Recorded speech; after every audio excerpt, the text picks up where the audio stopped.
कवितार शीर्षक ହେଉଛି ବଂଶୀଧରଙ୍କ ଅପରାହ୍ନ ପତ୍ରିକା।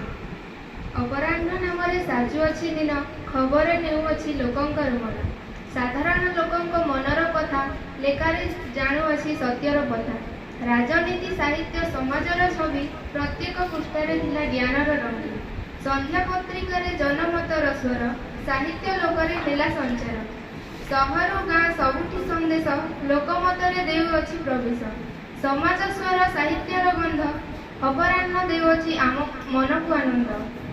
ବାଲେଶ୍ୱରର ପୁଅ ବଂଶୀଧର ଜେନା ଜ୍ଞାନରେ ଭରିଥିଲା ଶବ୍ଦରେ ବେଳ। ସମାଜରେ ଫୁଟାଇଲେ ଜ୍ଞାନର ସୁର, ପ୍ରତିଟି ସତ୍ୟକୁ ଲେଖିଲେ ସ୍ୱର। ପଛରେ ଥିଲେ ଲକ୍ଷ୍ମୀପ୍ରିୟା ଦାସ, ସହଚରୀ ପ୍ରେମର ସୁଗନ୍ଧିତ ପାଶ। ତାଙ୍କର ନୀରବ ପ୍ରେରଣାରେ ତୁମର କଲମ ଯୋଗାଇଥିଲା ଦେଶରେ। ବଂଶୀଧର ନାମରେ ଗୁଞ୍ଜିଲା ସ୍ୱର, ଶତାବ୍ଦୀ ପର୍ଯ୍ୟନ୍ତ ରହିବେ ସେ ସ୍ମର। ଅପରାହ୍ନ ପୃଷ୍ଠାରେ ଲେଖାଯିବ କଥା, ସତ୍ୟରେ ତମେ ଥିଲ ଅବିଚଳ କଥା। ଜୀବନରେ ଥିଲା ସଂଘର୍ଷର ଛାୟା, କିନ୍ତୁ କଲମରେ ଲେଖିଲ ସତ୍ୟର ମାୟା। ତୁମର ନାମରେ ଲୋକର ଗର୍ବ, ପ୍ରତିଟି ପିଢ଼ିରେ ହେବ ତୁମର ପର୍ବ। ପ୍ରତିଟି ପିଢ଼ିରେ ହେବ ତୁମର ପର୍ବ। ଧନ୍ୟବାଦ।